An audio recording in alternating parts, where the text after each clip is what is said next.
Hey everybody, welcome back to the channel. I'm Marco Nicolini. I'm Nick Arnold. And thank you guys so much for watching that last episode. I hope you guys really enjoyed it. And today's episode is going to be sponsored by Dan Chappell Art. If you guys stay tuned to watch the end of the video, we're going to actually be giving away one of his pieces. And it is going to be a very nice piece to hang up in your home, or your office, or wherever you like. Quick wrist check, by the way. Today I'm wearing the 16800 Submariner. As you guys know, we talked about that in the last video, the sub versus the Dacia saga. And Nick, what are you wearing? After last week's episode, you cooked me a little bit. I traded my gold sub. I got a day date. So we're at the day just plus. So today's topic, we're talking about a classic, how to trust your seller. You hear that phrase thrown around a lot, but what exactly does that mean? And how do you know that you trust your seller? So we're gonna talk to you about 5 different points on what to look for in a seller, and also knowledge to gain as a consumer to be lethal to know when you're selling or buying your next watch. Yeah, this is true, especially guys in this market. You know how it is. Like, this industry is no secret that things do happen. People either make very poor choices, or they're kind of trusting the process with the seller and end up walking into a bad investment or a bad purchase. And we see this every day. So we kind of thought, it's really time to just highlight this area and really kind of spell out what our perspective of this is.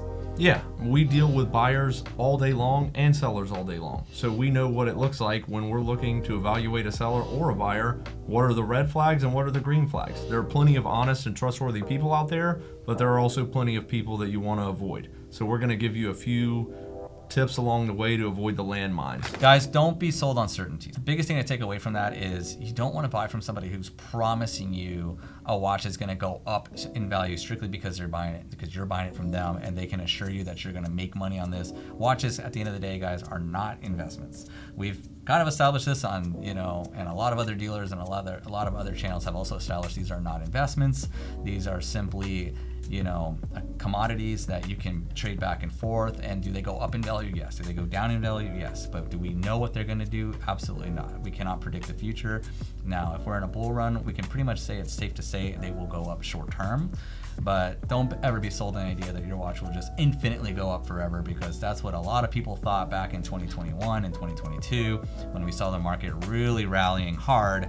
A lot of dealers just kept telling, I couldn't tell you how many times I've heard people telling me that Patek 5980s were going to go to 400K. It just never happened. So, you have to be very cautious, about what is exactly being entailed in that conversation. So the second point we've got is trust the comps. Not only do you need to be able to understand how to identify what a watch is going for roughly, you also need to understand what to look for in terms of false comps. I think a lot of times I'll suggest a price at what I would consign a watch at, or what I would buy a watch for, and they'll come back and say, well, it's going for $5,000 more on Chrono 24. I'm like, okay, well, that Chrono 24 listing has been sitting since 2020 because it's overpriced and nobody's gonna sell it. What a lot of people don't take into consideration is any seller that's listing something on Chrono 24 or eBay or another platform is going to factor in that fee. If a watch is selling for $15,000, it's gonna be $16,000 on one of the modern platforms, because they're going to want the value of the watch. And then you have those emotional sellers that just want all the money for their watch because either one, they paid way high for it. Like, I'll give you an example. I see this a lot at IWJG, for example. Like, I'll go up to a booth and I'll be like, how much you want for this watch? I want 30 grand. It's like, market's 25. Why do you want so high? Well, I bought it for 50 when the market was high. I was like, well, I'm not going to pay for your ventures of buying that watch so high. Like, we're trying to buy in today's prices because, famously, as they say, yesterday's prices are not today's prices. If it's too good to be true, it most likely is. I know you guys have famously heard those words, and they usually do play out to be true. So, meaning, like, if you guys know how it is. If you see something on the internet priced too low, there's going to be speculation if it's even legit or not. When it comes to people really trying to get the best bang for their dollar, they'll kind of quit using gray market dealers and they'll go straight for peer-to-peer selling, and they'll see a watch that's like way low. Like, for example, I've seen on Facebook Marketplace, you'll obviously see people asking $6,000 for a ceramic sub. And some people who don't understand this industry, that looks like a screaming deal and they see nothing wrong with it. But when it comes down to it, it's usually 99% a fake watch. I mean, and then they get burned and they come to us. Well, I bought this from, Joe off Facebook Marketplace, and I look at it, I'm like, well, you have a fake here, and now it's up to you to trace your steps back to see if you can even get your money back. And 9 out of 10 times you just can't. It's a really legal struggle to reverse a transaction like that when you don't have a lot of supporting documents to make that transaction legitimate, especially in a court case. So, try to stay away from peer-to-peer buying unless it's on a platform like eBay or Chrono, where at least you have a lot of defensive mechanisms in place to help prevent those scams from happening. Yeah. But, look, it's no secret. I used to buy off Craigslist, and I've been scammed. It happens. And I think, there are deals to be had. They are few and far between because there are a lot of, it's like you go to a thrift store.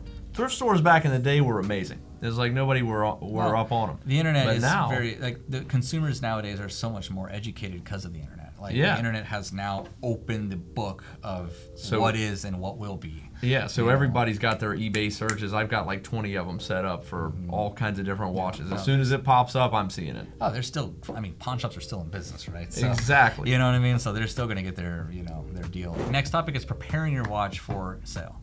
And that's more on us than you guys out there, because the biggest thing is, like, in real estate, it's location, right? That's what really makes a house pop, right? In the watch world, it also comes down to condition. Condition is a huge part of everything, especially in the vintage world. Like, this cannot be stressed enough. When people bring me a watch and they complain to me, why isn't it bringing, X dollars versus what they see online, I have to always point out, well, that's an unpolished example, and your watch has been, completely polished up 5-6 times too many times, and then your bracelet's loose and coming apart. Like, this is where the price point's going to land versus one that's like truly remarkable in condition. So condition is really, in a sense, the location in the world of real estate. That is a huge aspect in this business. So, one thing you want to look out for is when you're going to send a watch in, like we might suggest to polish it. We typically try not to, because we try to sell things in an honest condition. But in this world, people just really want things to shine bright, which we understand watches are a extension of yourself. So you don't necessarily want to wear something that looks like it's a hot mess, especially in the watch world in modern pieces. I think too, it's like in the opposite of that, if you look like you were a mechanic, don't mess with the watch. Leave it as is. Especially with the older subs, you call it the gunk. Like, if a watch has the gunk on it, nobody messed with that watch. It's unpolished, most likely. That's a buying point, yes. But on a selling point, does somebody want to buy a sub from me with hair sticking out of the bezel? My point being, don't do it yourself. Bring it to your dealer, and they'll guide you on what the best path forward is. True. Because you don't want to go think that you need your watch to be looking shiny in order to get more money for it, because sometimes it not being shiny might get you more money for it. Listen, at the end of the day, when I see a watch come with a lot of DNA, I'm taking that DNA out. Like, that's gone. Like, yes. I appreciate that it's there, and I appreciate the fact that the owner brought it into this condition. It has a story to say, per se, but I hope this world doesn't get into a point where people are starting to collect the DNA of the other person's, wear and tear. I'm just like, all right, listen, that's going too far. When it comes to preparing your watch, let us handle it. We'll polish it for you. We'll clean it off. We'll do all the dusting and polishing if need be. So that's your biggest concern, is just simply putting the watch in our hands and going from there. And our last point is the safety net that you get from working with a dealer. Even on somewhere like eBay, as a buyer, you're not always protected. The sellers, they favor the seller. And so when you're working with things like that, or you're in a situation like that, that watch is gone. They'll block your number. You can never hear from them again. Yeah, it definitely creates a huge uphill mess. And obviously, as you guys know, like, we do this for a living. Like, here's the thing. If God forbid I sold somebody a fake watch, I don't care if it's been 10 years. I will honor that watch, because that is my credibility that I'm going to hold close and dear to my heart. Like, my credibility is everything to me. So I will do everything at whatever cost to make sure that a transaction is unwound if necessary. Meaning, like, if something was wrong, I didn't catch it. Like, we're human beings. We make mistakes. We're not 100% perfect. So, that will follow me. I don't care what business I'm with. If I'm here, there, wherever, I'm going to honor it if I sold it to somebody. Like, that's just the way I operate. Like, absolutely. I'm not going to lean on the fact that, well, that was with this other deal. Now I'm going to go here. Like, that doesn't mean anything. To me, it's all about like credibility and who you're buying from. And are they credible as an individual, or are they just with the company and the company is kind of like what they're leaning on for everything? As we stated at the beginning of the video, we are partnered with Dan Chappell on this video. Thank you again, Dan. We'll be giving away one of his fine art pieces. So in order to get that, comment below as you're thinking about trusting your next seller. What's your next watch that you're looking for? Whether it's from us or a private party or any other dealer, let us know and we'll pick one lucky winner and it'll be announced in next week's video. Well, you could follow him at the 5-Digit King. My Instagram handle is mnicolini300. And of course, Grand Caliber has an Instagram account, and that is going to be Grand Caliber Co.